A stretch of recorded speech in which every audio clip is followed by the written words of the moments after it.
recorded a couple of weeks ago, and I was in North Carolina, and I got a message from one of my listeners saying I could listen to Jim and Matt talk for hours. They could make a conversation interesting about paint drying. And so, well, come on over to my house and paint it, and we'll sit around and watch it. We can discuss what the meaning of the wet line is, and how you can maintain the wet line and how you can extend the wet line. Geez, I'm not that immersed in the technique of watching paint dry. You can't go back and paint over where it's already starting to dry, but there's that one point on the wall where you can. It's like the malleable wet edge. And Huckleberry Finn made a whole thing about, or Mark Twain made a whole thing about convincing his friends how cool it would be to whitewash a fence. Right, Tom Sawyer. Tom Sawyer. Right. Yeah. Well, were you a professional house painter at some point? Yeah. Now that we've driven all of the people away that aren't interested in paint drying. Yeah. Did you paint, Matt? Did you hear Jim ask? No, but I've painted the sides of boats and other things, bottoms and sides of boats and decks. Wow. Yeah, I don't have any of that. I was a telemarketer, my first job. My father hated all the outdoor stuff, and I think that it shows in my skills because I don't know how none of that manual labor. I worked at UPS for one summer, and that was just a challenge loading those trucks to see if I could get through the summer doing that. I always loved the outdoor work, and I always, since I was a kid, I thought, and I still think, I'd rather hang around with construction workers and operating engineers and carpenters and welders than office people. Yeah, well, I just would. I agree with you on that. Jim and I got an opportunity to speak last week, and talking about my trip because I was on the road for 5.5 weeks, and Matt, you would listen to that conversation and thought, well, let's talk further about it because. All the things that I got to experience, maybe next year I'll work my way down to Florida and come see you, Matt. But, all the things that I was able to see on my time out there. And so I'll turn it over to you, Matt, and kind of let you kick off the conversation and go from there. Yeah. This episode is brought to you by McIlvaney Financial Group. Their advisors bring a depth of knowledge and experience that allow them to serve their clientele with care, ensuring their financial needs are met now and in the future. Personally, I'm not saying cash is worthless, but you can see what's happening. It's worth less every year. Gold is the opposite. Click on the promo link in the show notes or go to www.mcilvaney.com/coffeeandamike. Don't come to Florida in July. No, or Phoenix. Tip number one. Yeah. So the time you want to stay in Phoenix is also the time you'd want to visit Florida in the wintertime. But yeah, I think that part of your conversation with Jim kicked off talking about how Phoenix was sort of, an artificial construct that wasn't built to last. It kind of just grew based on circumstances that were unique. There was post-World War II, I guess, the Motorola moved in. There were the big dam projects, so there was a lot of cheap hydropower, and then people just started showing up, and it like Las Vegas, it developed its own, people economy along with the tech industry, but in reality, you're never going to be able to support millions of people in the desert, not in the long run. And some of the things that Jim said really struck me that. What made those New England towns desirable? I mean, why did towns spring up on those rivers and the river junctions? Well, the rivers were highways, obviously, like Pittsburgh, in Wheeling, West Virginia, places like that, Cairo, Illinois, but also it was free power. Even before electricity, those New England rivers, which have a significant drop, the elevation drop with the water, that was free power for mills. And that's not going to stop. If the whole world economy, the international, networked economy all fails, those small towns with their local hydropower will still have that. They'll always have that. And, the mills in New England closed because it was more economical to do that stuff in, El Salvador or China with giant machines. But if all of that comes, to a halt, there will still be places that are much better for human beings than other places. And the things that made those towns, I think it's called the fall line from New England all the way down. It's the limit of where like a barge can be pushed up the Atlantic rivers to where the rapids begin, which is also where you have the biggest drop in the water elevation, where you have the free power. So there's that like band right down the Atlantic seaboard where all of those original towns grew up, and they're always going to be great human terrain, no matter what happens. They've got water, they've got transportation, they've got agriculture, and if everything else stops, you're going to want to live where human beings have always lived. That was kind of the underlying basis of the novels that I wrote under the World Made by Hand rubric. And there's one angle to that story, though, that I think we overlook or forget, which is that there's a difference between hydropower as just water power and hydroelectric power. Right. And when you say something like when things stop, it's not just global trade relations and supply lines and stuff. It's also going to be whether the electric grids can maintain. And one of the things that we probably know for sure is that the American electric grid, or any giant regional national electric grid, these are some of the most fragile, large pieces of infrastructure in our life, and they are already pretty. They come close to shutting down often. And we saw that in Spain. We've seen that in Spain, France, Yeah. recently. Yeah. Yeah. So the question is, can you even carry on with just water power? And another thing about the hydroelectric is that many people may assume that if the regional grids get into trouble and we try to restart local hydroelectric, you need reliable sources of copper wire and magnets and all kinds of stuff to make that work. And that's a very complex suite of technologies. It's not just, one technology. It's as John Michael Greer used to make this point, that, we're dealing with these suites of technology of many systems and subsystems. So I'm not altogether sure that we're going to be able to get hydroelectric going again if the grid goes down in any kind of a major way. Well, there's a difference in kind of like in a technological scale between electronics and electrical systems. And we've had electrical systems since the turn of the 20th century. A German U-boat in 1914 ran on diesel and electric, pretty much like they did for the next 50 years.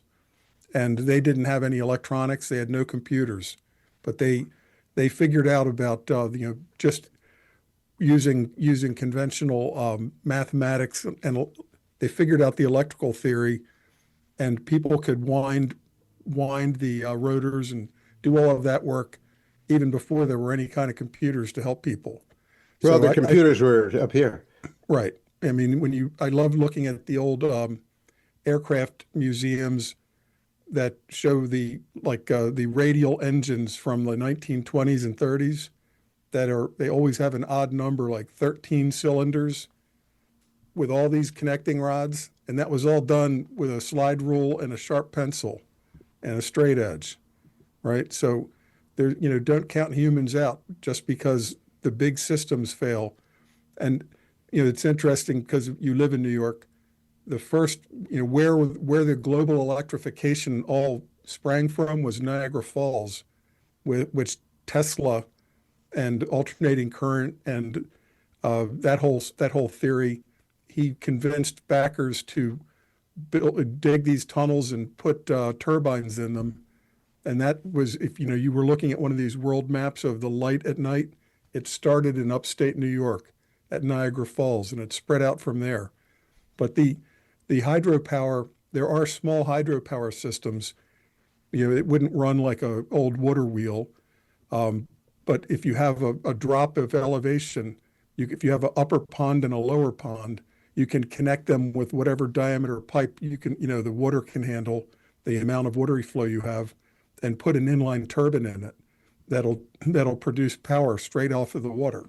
Well, the question is, where do you get the Enough for turbine? a small town. Enough for a small town. The question is, where do you get a turbine? And, we may not be able to just go to the turbine store and get No, but you can buy them now. But I mean, right now, just like it's cheaper to buy T-shirts made by the millions in China than to have a textile mill in New York on a river, it's cheaper right now just to plug into the, state and national grid than for a town to have its own turbine.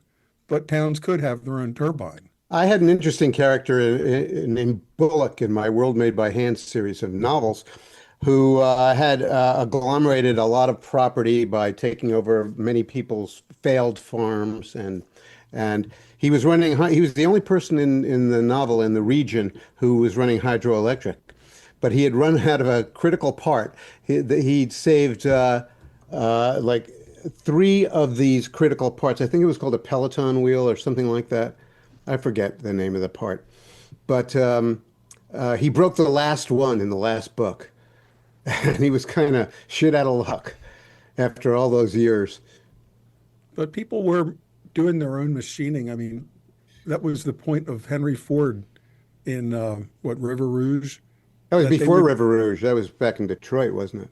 Right, but I mean that they would do everything from mining the iron ore, to selling the car within part of one state. They didn't import anything to make a Model T. Well, they did import iron ore. No, the and iron probably ore other ores. But the iron ore was local. It was like Michigan iron ore. It was Minnesota, probably. Right, but I mean just a Great Lakes ship. Nothing had to be brought in from China or Brazil. Right. Well, that's regional. Right. Regional independence. Then they could build things on a regional level. And when you look at, sometimes you'll see a really high-tech industry in a small European country, and you think, wow, a little country like that can do something so great. Well, I mean, that's sort of like looking at an American state and saying they did that in just Detroit. I don't want to be overly cynical about this, but I do. One of my ongoing theories is that this whole collapse story or paradigm, in that story, it's not symmetrical. It's not a bell curve where, you go up to a certain point and then collapse happens and then you go down symmetrically. I think you kind of fall off a cliff absolutely. rather quickly. The Right. Seneca, what is called the Seneca Cliff. And I'm not quite sure that we can put back together the kinds of suites of technology that are 200 years old. Yeah, I use an elevator analogy that people think that if we fall off the 21st century, we can stop at the 19th century. Yeah.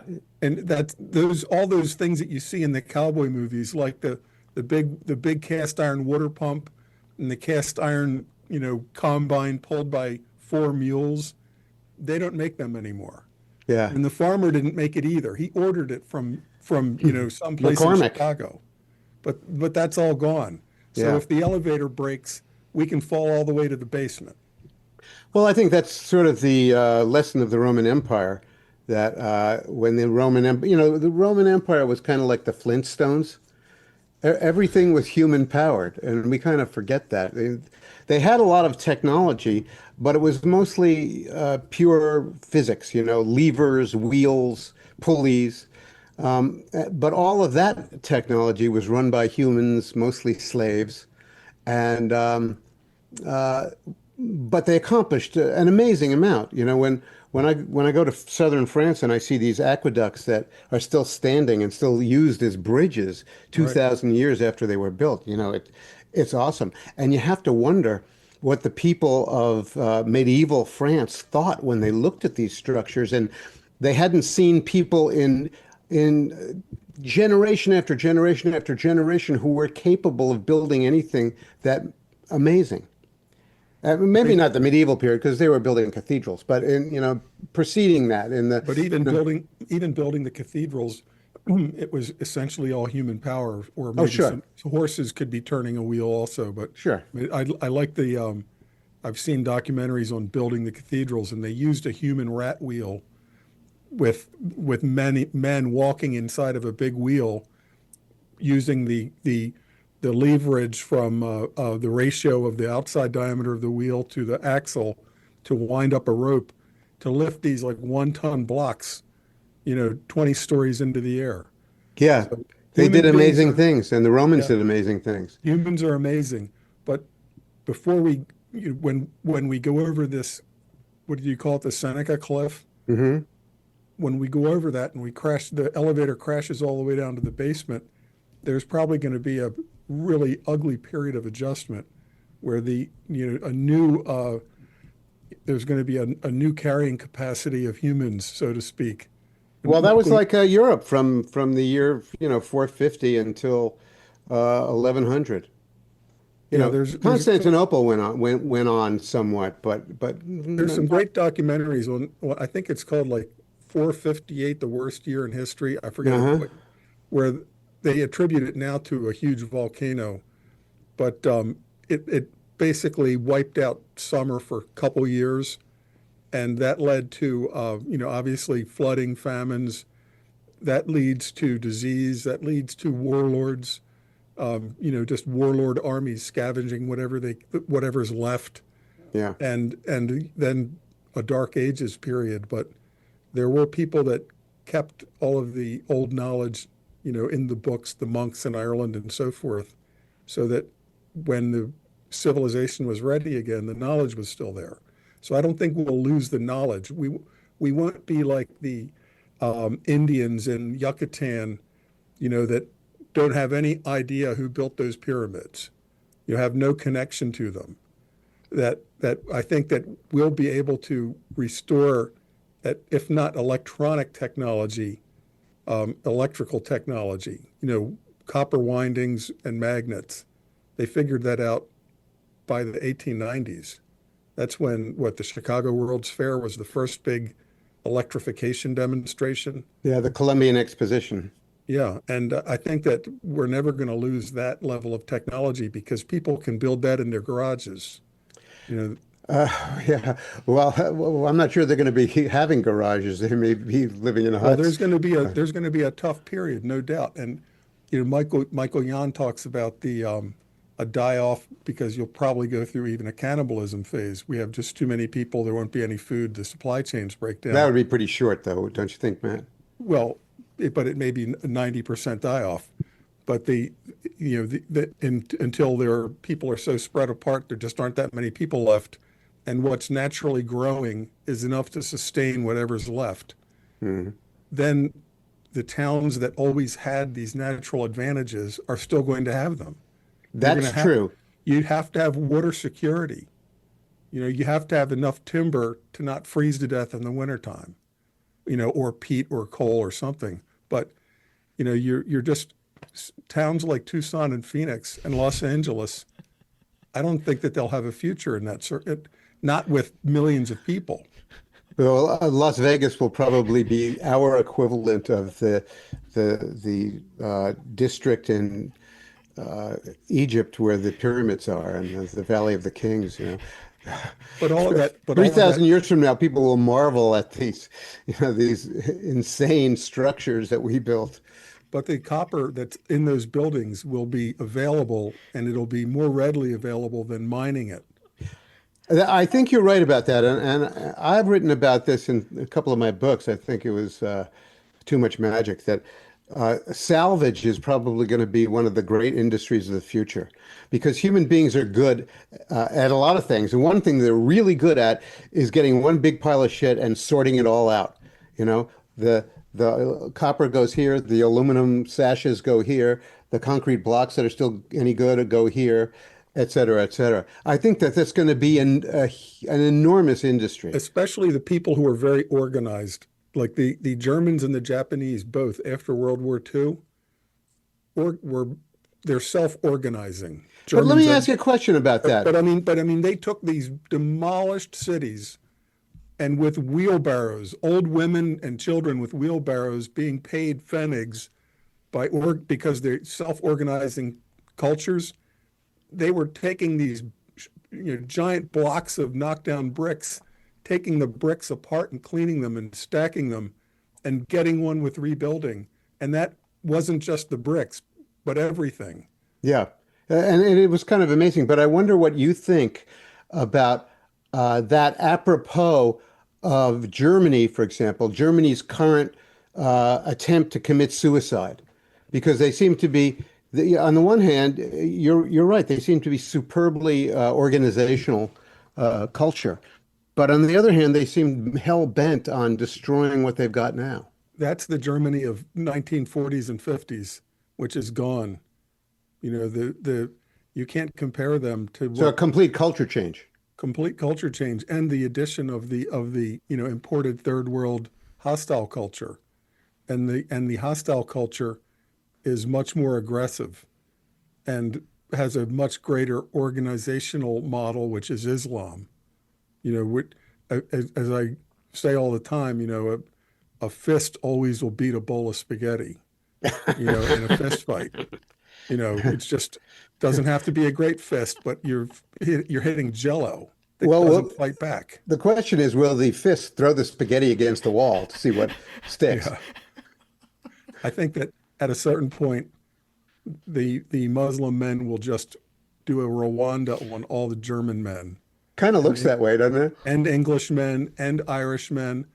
They'll be shocked when all of a sudden all of these angry Muslims have an AK-47 in their hands. And they'll say, where did they come from?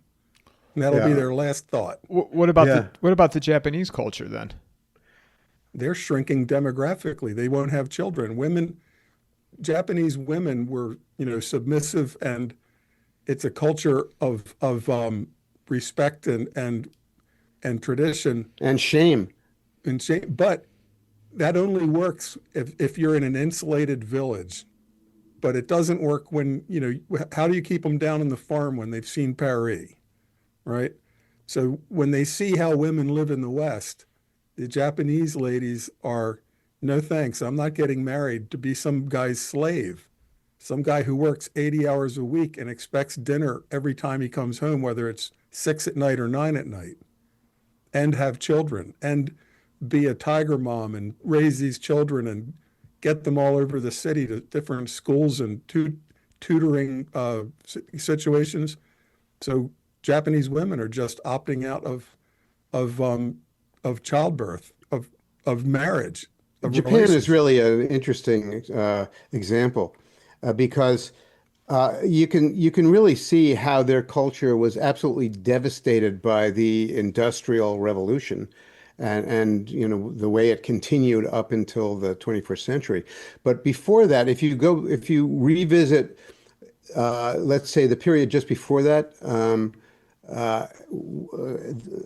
especially the period known as the Edo period, I believe, EDO, which was the old name for Tokyo, I believe, they had just a superbly organized society that took care of everything including making sure that everything in your life was a beautiful object. Every water dipper, every plate, everything had to be beautiful. And they had organized the city of Tokyo so that they had water distribution at regular number of blocks or districts. They had a evacuation system for what they call night soil or human excrement. And it was very efficient and it worked beautifully. And, the Americans come on the scene in Tokyo Harbor in, I guess, the 1850s. And from that point on, they kind of very quickly make the decision that they're going to be like the West and be like the Americans. And by 1907, they're at war with Russia, with giant battleships. Right. As big as the American battleships. Yeah, there's the story that like in the 1500s, some Portuguese sailors were shipwrecked, and the surviving sailors, the bargain was teach us about these gunpowder weapons, cannons and muskets, and 100 years later, the next Europeans show up, and all the samurai have muskets and cannons. But then they went through a weird period where they banned firearms. Right. And that was also weird. So it Which is, never works I in the got to say long that run. Japanese culture probably, because of the things that make up, thousands of years of behavior, it seems to be highly subject to neuroticism. Yeah, and when you add the screens everywhere, Yeah. that you can now see that there are women in the rest of the world where men open the door for them, and they don't immediately have to have children, and they can go on a month of vacation, on the Mediterranean. Yeah. And your alternative is in Japan to marry some guy that, semi-arranged marriage without really love, where you're just basically going to be a slave. So they're just not having children. So It's affected the men though too. I mean, they've got this huge culture in Japan of, basically incels, men who, for one reason or another, are not engaging in reproductive activity. where they don't even leave an apartment. Yeah, and Their food is every meal is brought to them. and they're immersed in, artificial entertainments and screens All the anime and all that stuff. yeah, Yeah, Aaron McIntyre has something behind the Blaze. He writes also for Blaze, so it was behind a paywall. So I clicked over to it and I got to read like the first 3 paragraphs.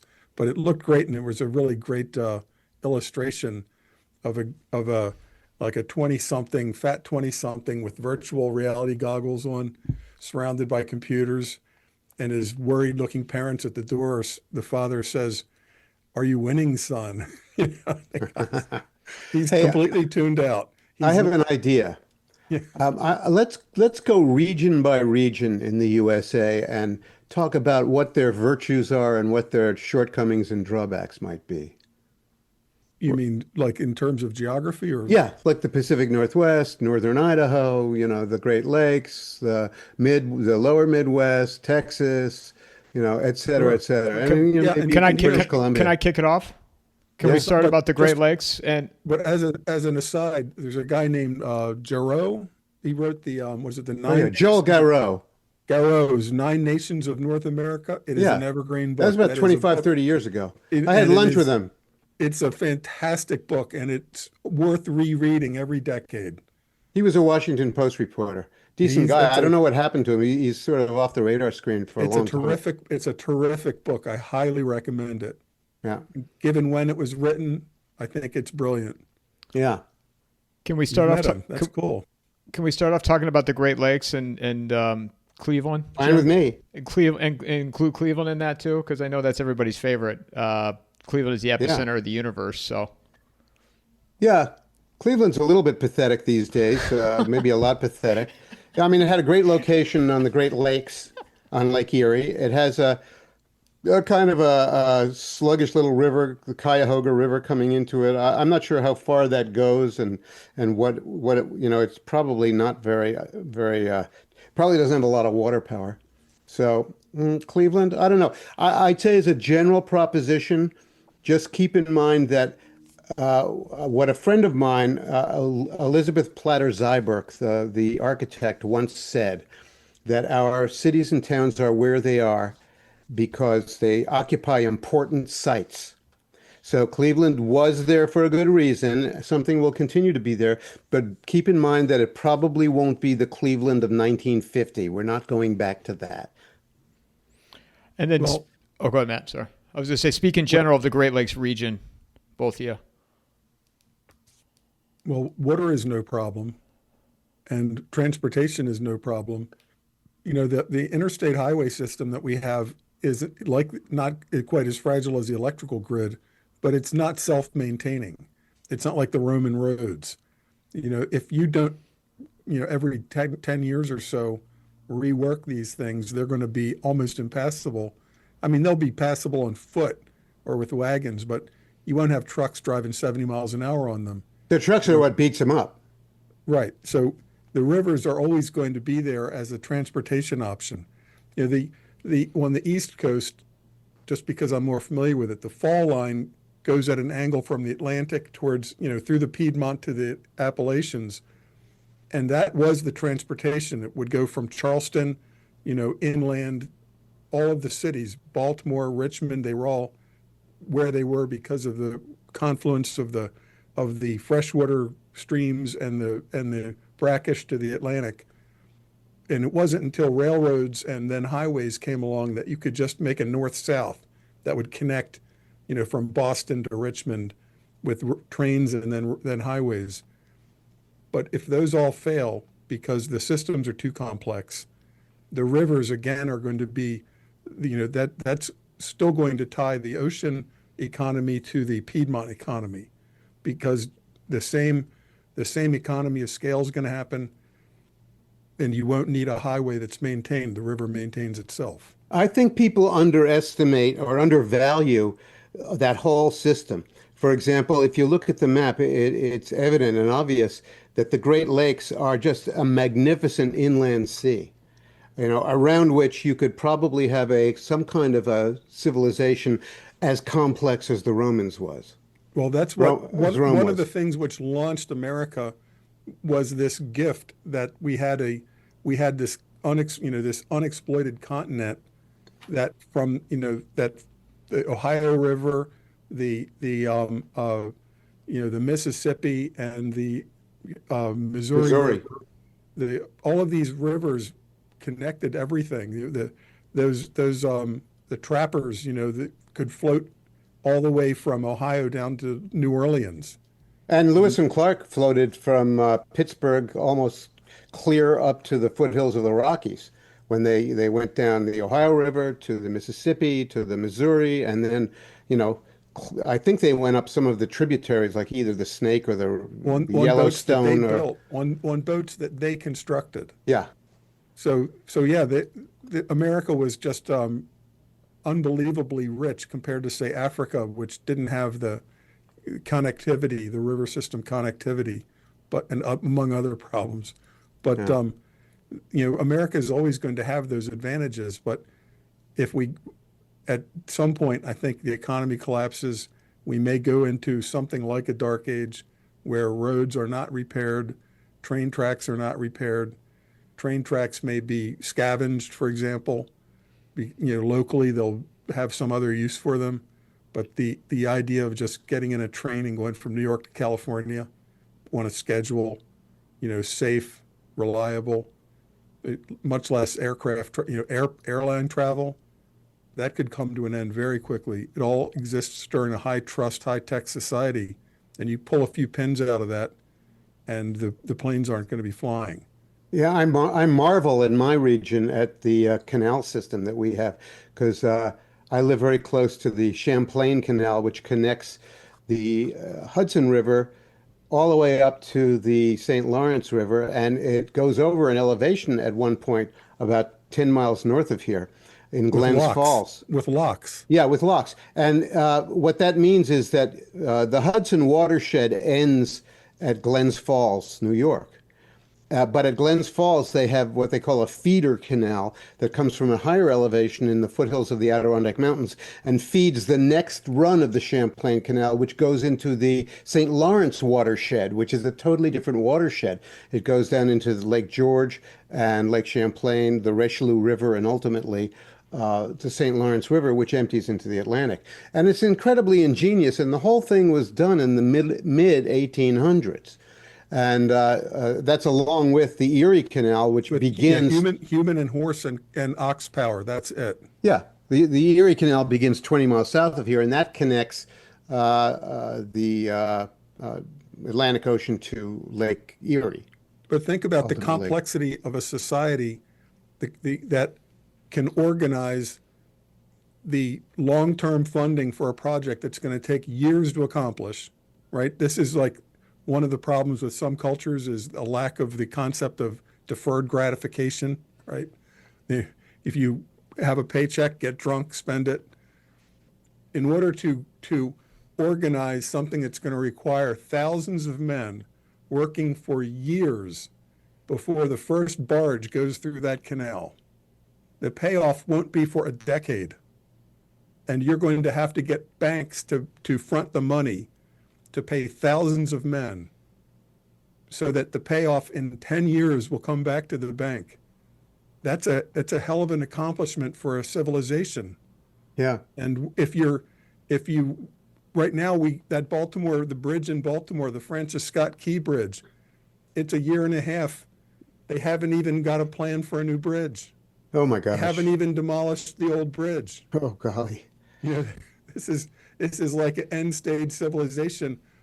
I just posted something this morning. We're going from the phase where we are making the great accomplishments and building the civilization to where we're having trouble just maintaining it. That's exactly right.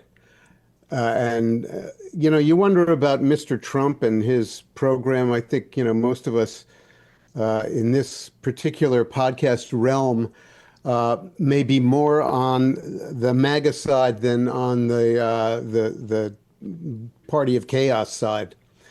And Trump is trying to make this effort to carry on this complexity.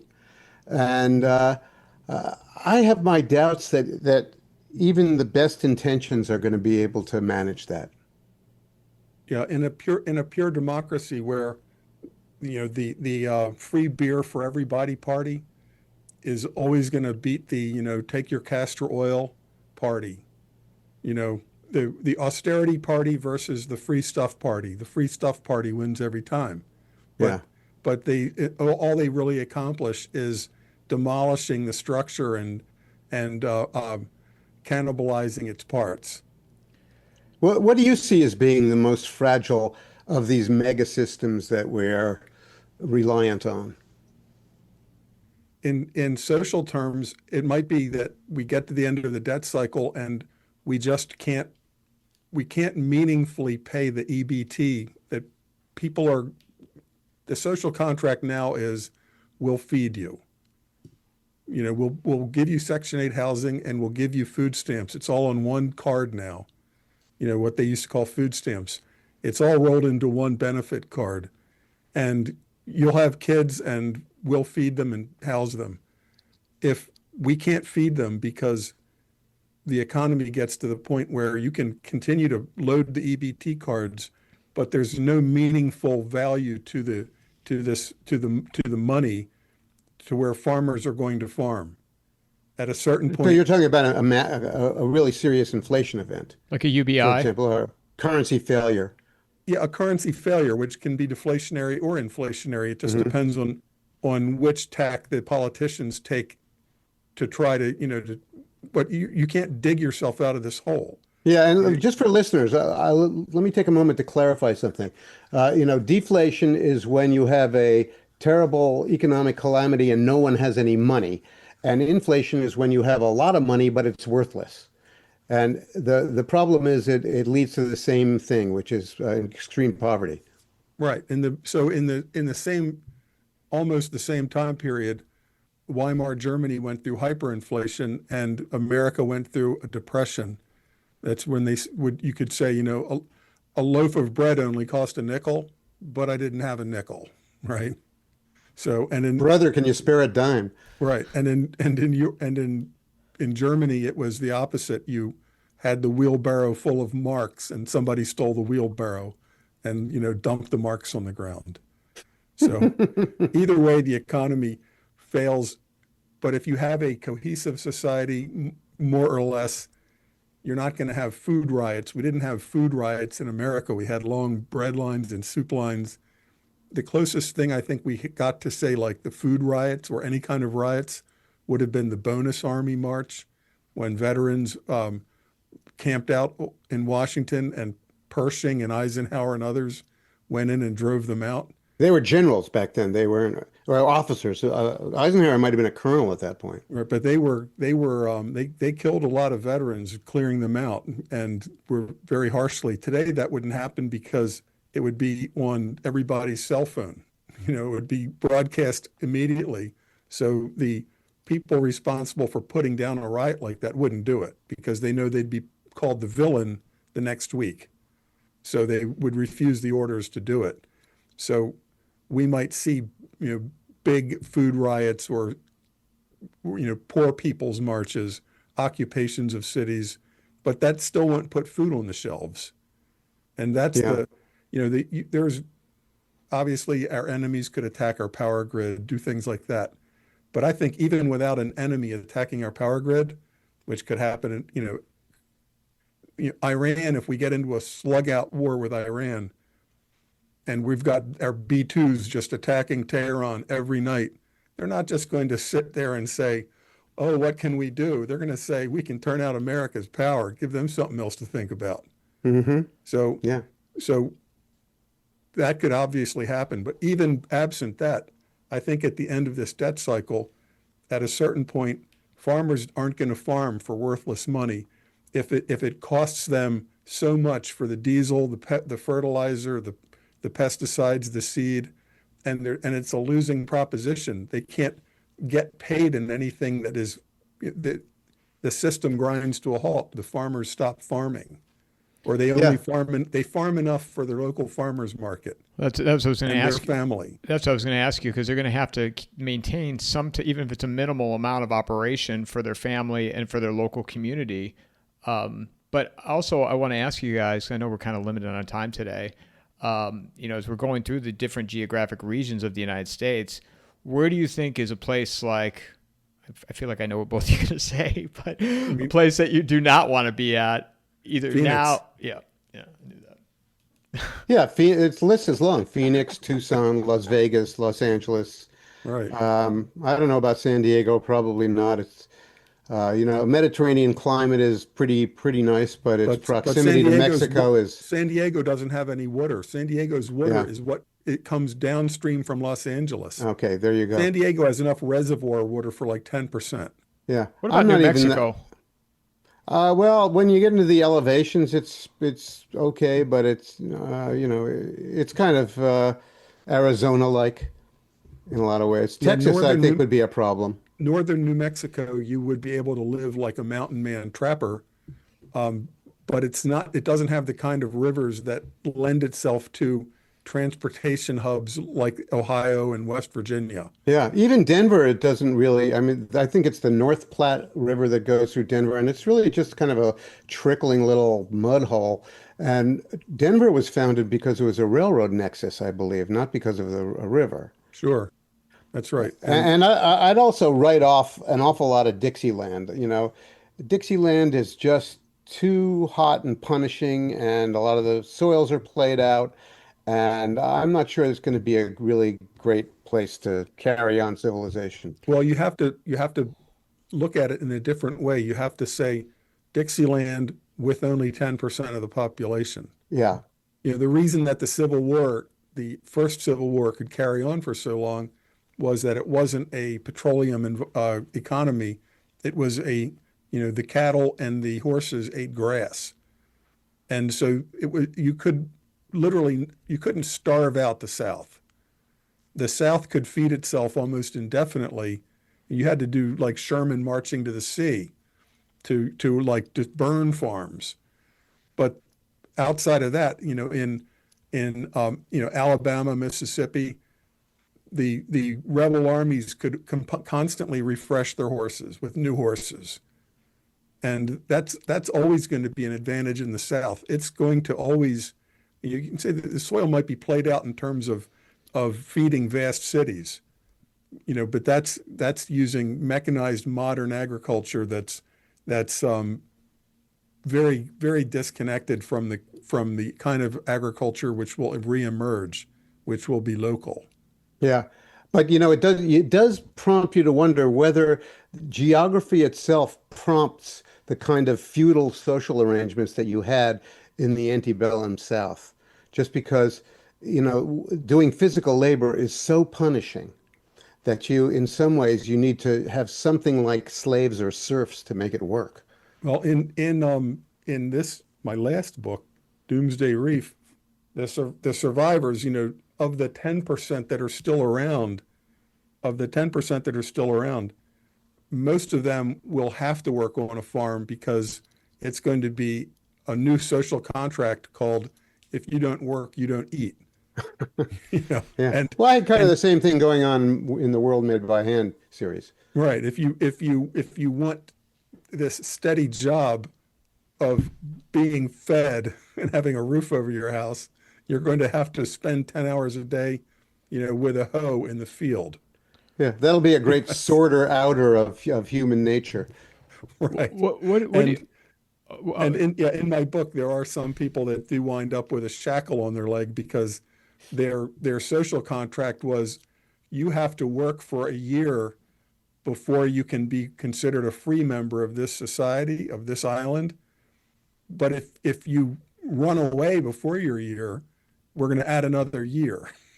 Yeah, it's sort of like the old indenture system. Right. You And know? then we put a shackle on you like Cool Hand Luke, Yeah, so to discourage your running away. it's not a pretty system, but it keeps things No, going. right. What are your guys' thoughts on Texas then?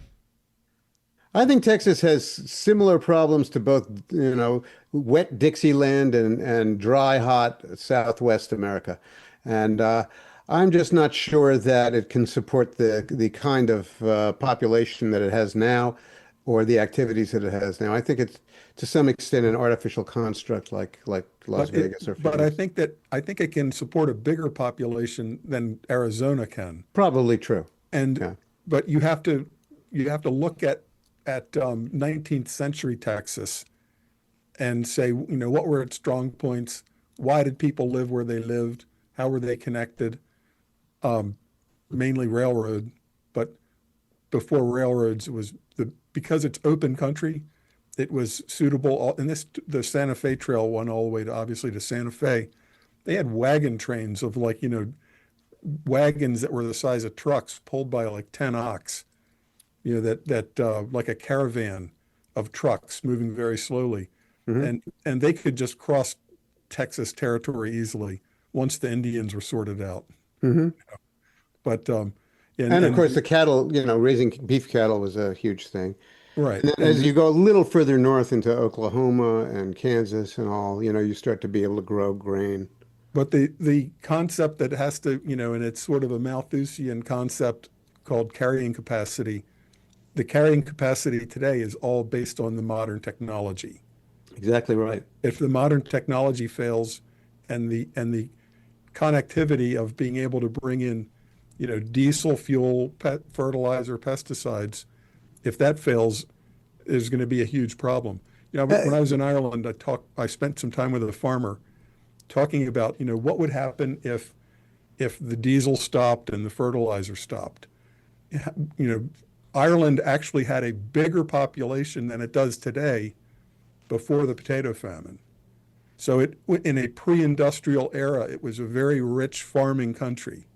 And he said, well, he gave two examples. One is slurry, which is a shit that's like saved and then mixed up and used as fertilizer instead of modern fertilizer.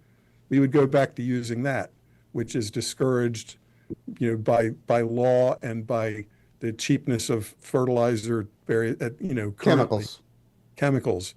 And the other is that they used to use sugar beets. Sugar beets used to be a huge crop in Ireland, and it served several purposes. All over Ireland, in every county in Ireland, there were buyers that would, in certain years when there's a lot of sugar beets, they would buy the sugar beets and convert it to sugar. And in bad years, the sugar beets, the everything from the fruit to the roots, everything can be fed to your cattle as fodder. So it was like a safety valve in a good time or a bad time. It could keep your livestock alive, or in another year you had made a profit on it from sugar. Well, the EU basically put all sugar beet farming in Ireland out of business by putting so much regulation on it that all of the buyers that would buy sugar beets for sugar went out of business. So the farmers don't have a financial incentive to grow sugar beets because there's nobody to sell it to, and that means that in a bad year, say drought or economic downturn, you don't have that insurance of something that you can feed your cattle when you can't buy cattle feed, right? So he said we would go back to sugar beets, and we would use more slurry, right, instead of industrial chemical fertilizer. Mm-hmm. But think about it. Ireland had a bigger population, 150 years ago than They it weren't does today. necessarily richer, though. I think a lot of the No, population were kind of used as serfs. sure, absolutely. But I mean, in terms of the carrying capacity of the Hmm. island, Yeah. you can feed people in a pre-industrial. Of course, you have to have a climate like Ireland, which is like an ideal growing climate. That's Yeah. not going to work in Texas, Yeah. What about the Northwest, guys? Oregon, Northern Well, California, Washington State, which is Wyoming part of the Northwest? I don't know where the cutoff is. no, that's the Rocky Mountains, really, the and Great the high Basin. It's desert. the Great Basin. Yeah. My take on it is that, first of all, there are different regions of the Pacific Northwest. The part along the ocean does have the wealth of the ocean itself, and even the transportation opportunities of Columbia River, et cetera, et cetera. But if you go inland a little bit from that, and you get to like Spokane, and that region of Washington State is microclimate. They grow grain and fruit and all kinds of stuff out there, and it's very productive. It's sort of, Yeah, maybe comparable to the Central Valley of California, it's but super productive. And timber. I mean, yeah, timber like unlimited. And yeah, especially if we're talking about during a rebuilding phase when the population is different. yeah. I mean, it's But it's got everything. They'd had the reason that Boeing was built there was that aluminum smelting is a continuous process. When you kick off the aluminum smelter, you don't turn it off at night. It just runs full bore continuously. because of the extremely high temperature.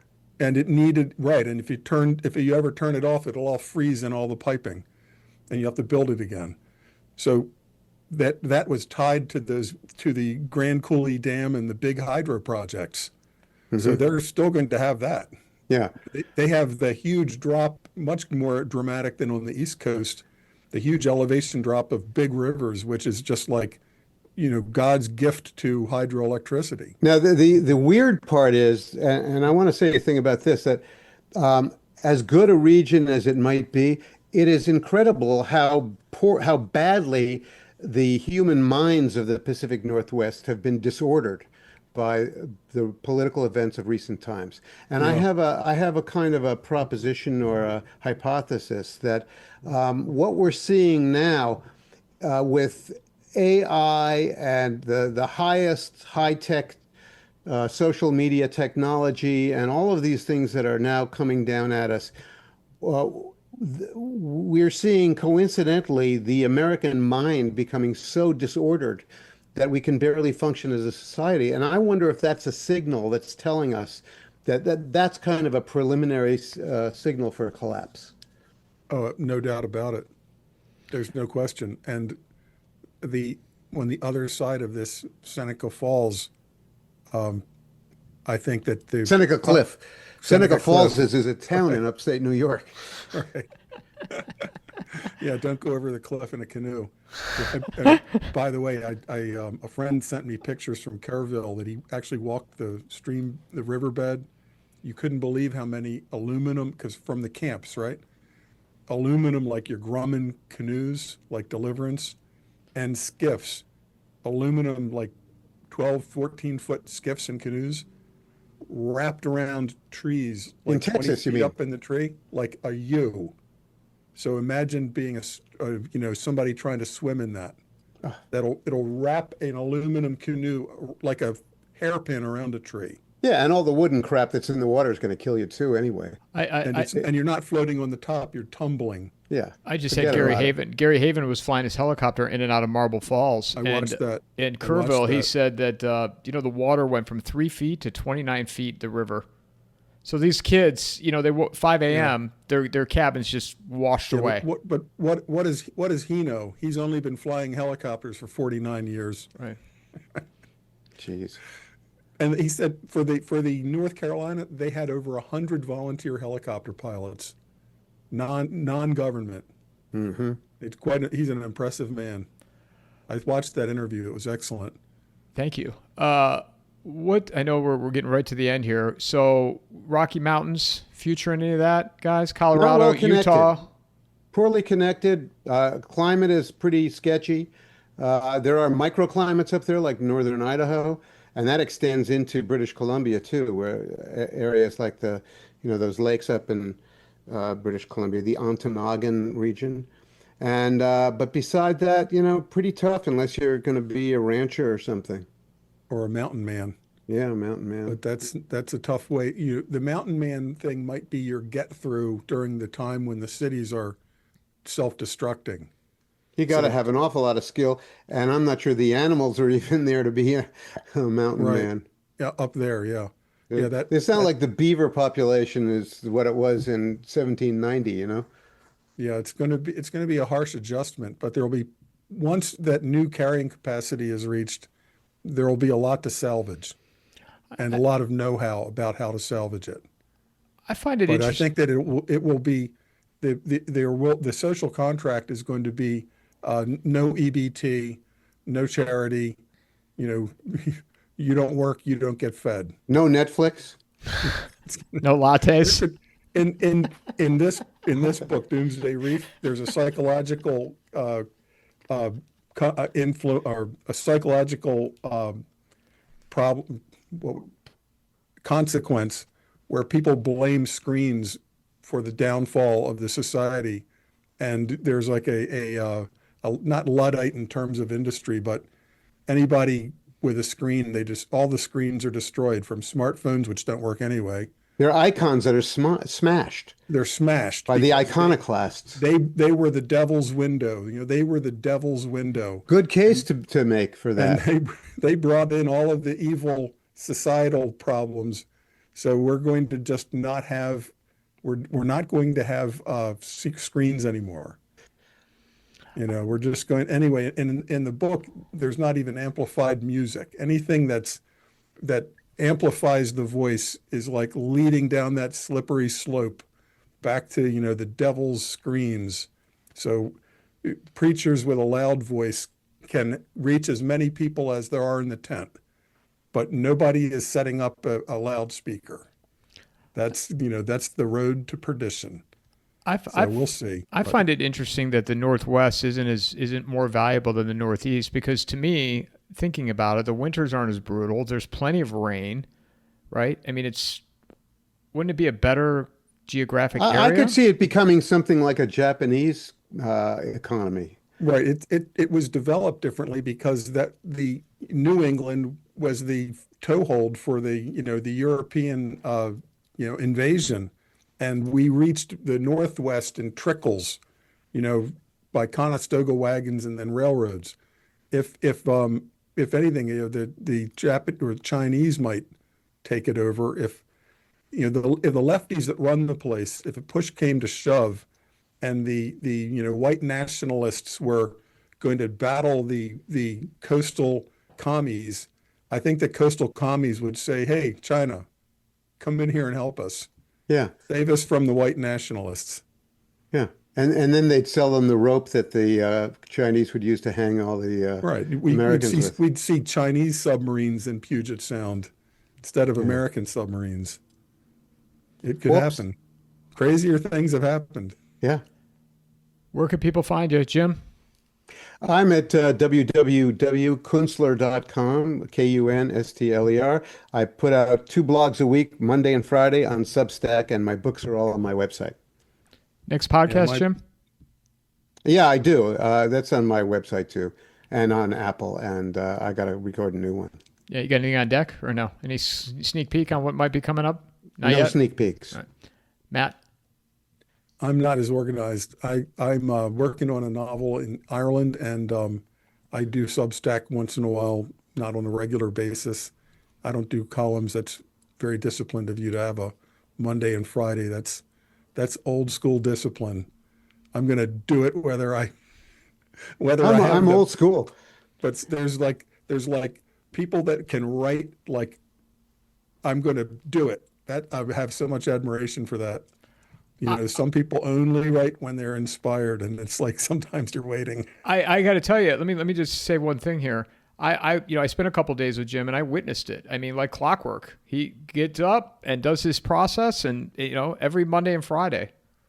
I envy your time together, because all of the time we spend in the virtual screen to screen, it's nothing compared to the in real life time. One of the best experiences, if not the best experiences of my life, was doing this trip for the last 5.5 weeks, and able to see parts of the country that I had never seen before, and included was obviously spending a couple of days with Jim. But Jim's small town has a river running right through it. Yeah, I got a great picture of the Hudson River, and on the Hudson River, and just to be able to walk in Saratoga and have him explain to me the architecture and the history. It's so many aspects of being on the road like that. So many amazing things that came from it. So. But Jim, thank you again for hosting me, and Matt, make my way to you at some point. And thank you both for coming on here. Not in the summertime. Are you in Ireland now? No. I'm back in Florida and sweating it out. Thanks, guys. Mic drop. Go ahead, Matt. Sorry, I don't want to. Yeah, no, I don't want to cut you off. Bye, everybody. Mic drop. Bye-bye.